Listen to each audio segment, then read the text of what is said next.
ఇక భద్రాద్రి కొత్తగూడెం జిల్లా వ్యాప్తంగా బతుకమ్మ సంబరాలు అంబరాన్నంటాయి.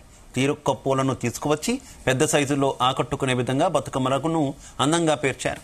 బతుకమ్మ బతుకమ్మ ఉయ్యాలు అంటూ ఆటపాటలతో సందడి చేశారు. ప్రతి సంవత్సరం ఈ బతుకమ్మ వేడుకలు అంగరంగ వైభవంగా జరుపుకుంటామంటున్న మహిళలతో మా correspondent Tirupati Rao face to face. Telugu రాష్ట్రాల్లో పండగలంటే గుర్తుకొచ్చేది దసరా వేడుకలు గుర్తుకు రాగానే బతుకమ్మ వేడుకలు అంగరంగ వైభవంగా నిర్వహించేస్తా ఉంటారు. దాదాపు 9 రోజుల పాటు కూడా ఈ యొక్క బతుకమ్మ వేడుకలు నిర్వహిస్తున్న పరిస్థితి ఉంది. మొదటి రోజు ఎంగిలి పువ్వు బతుకమ్మతో మొదలైనటువంటి ఈ యొక్క వేడుక 9 రోజుల పాటు సద్దుల బతుకమ్మతో ముగియనుంది. ఈ రోజు పూర్తిగా జిల్లా వ్యాప్తంగా కూడా పట్టణాల నుంచి పల్లెల వరకు కూడా ఈ యొక్క బతుకమ్మ వేడుకలు అయితే అంగరంగ వైభవంగా నిర్వహిస్తున్న పరిస్థితి. మనం ప్రస్తుతం అయితే భద్రాద్రి కొత్తగూడెంలో ఉన్నాం. ఇక్కడ ఉన్నటువంటి మనం చూసుకోవచ్చు, ఇక్కడ మహిళలంతా కూడా ఒక కాడ చేరుకొని ఈ యొక్క బతుకమ్మలు తయారు చేసి బతుకమ్మ ఉయ్యాలంటూ కూడా పాటలు పాడుతున్న పరిస్థితి ఉంది. ఇక్కడ మనం విజువల్స్ లో చూసుకుంటే ఇక్కడ ఉన్నటువంటి బతుకమ్మలు పూర్తిగా వివిధ రకాలతో గునుగు పువ్వు కావచ్చు, ఇటు బంతి పువ్వుతో సహా అన్ని వివిధ రకాల పూలన్నీ కూడా ఒక పువ్వుని పూజగా చేసి దేవుళ్లాగా భావించి యొక్క పూజనైతే చేస్తున్న పరిస్థితి. ఇక్కడ ఉన్నటువంటి మహిళలంతా కూడా ఇక్కడ అంగరంగ వైభవంగా అయితే ఈ యొక్క బతుకమ్మ వేడుకలు నిర్వహిస్తున్న పరిస్థితి మనం విజువల్స్ లో చూసుకోవచ్చు. మహిళలంతా కూడా ఆటపాటలతో సందడి చేస్తున్న పరిస్థితి ఉంది. ఇక్కడ భక్తులు కూడా కొంతమంది ఇక్కడ ఉన్న నిర్వాహకులు కూడా ఉన్నారు. వారిని కూడా అడిగి తెలుసుకునే ప్రయత్నం చేద్దాం. చెప్పండి, అసలు ఎట్లా ఈ వేడుకలు ఎలా జరుపుకుంటారు, మీకు ఎప్పటి నుంచి ఇలా చేసుకుంటున్నారు? మన తెలంగాణ సాంప్రదాయం ఇది.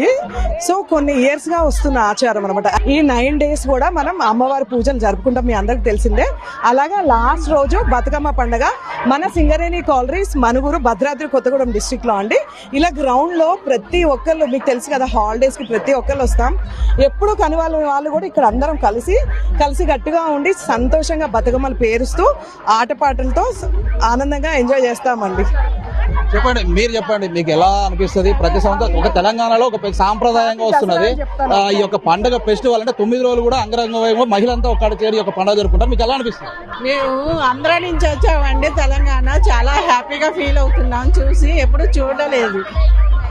మొత్తంగా చూసుకుంటే ఒక తెలంగాణ ప్రాంతం నుంచే కదా, ఆంధ్ర ప్రాంతం నుంచి కూడా ఈ యొక్క మహిళలు ఇక్కడ చేరుకొని ఈ యొక్క 9 రోజుల వేడుకనైతే అంగరంగ వైభవంగా నిర్వహిస్తున్నారు అని చెప్తున్నారు. ఇక్కడ మహిళలు కూడా పెద్ద ఎత్తున అయితే నృత్యాలు చేస్తున్న పరిస్థితి ఉంది. మన విజువల్స్ చూసుకుంటే ఈ యొక్క మహిళలంతా కూడా ఈ యొక్క నృత్య ప్రదర్శన చేస్తున్నారు. ఈ యొక్క 9 రోజులు జరిగేటువంటి ఈ యొక్క కార్యక్రమంలో ఒక్కరోజు మినహాయించి అంటే అలిగిన బతుకమ్మ అనే ఒక 6వ రోజు జరుగుతుంది. ఆ మిగిలిన 8 రోజులు కూడా ఈ యొక్క వేడుకనైతే అంగరంగ వైభవంగా నిర్వహిస్తున్నామని అయితే ఇక్కడ నిర్వాహకులు తెలుపుతున్నారు. ఏదేమైనా ఈ యొక్క బతుకమ్మ వేడుకలు అయితే జిల్లా వ్యాప్తంగా అదే పట్టణాల నుంచి పల్లెల వరకు కూడా ఈ యొక్క నిర్వహిస్తున్నట్లు కూడా చూడొచ్చు. ఇది కూడా పరిస్థితి. కెమెరా పర్సన్ కంచు శ్రీనివాసరావు, జీ తెలుగు, భద్రాద్రి కొత్తగూడెం జిల్లా.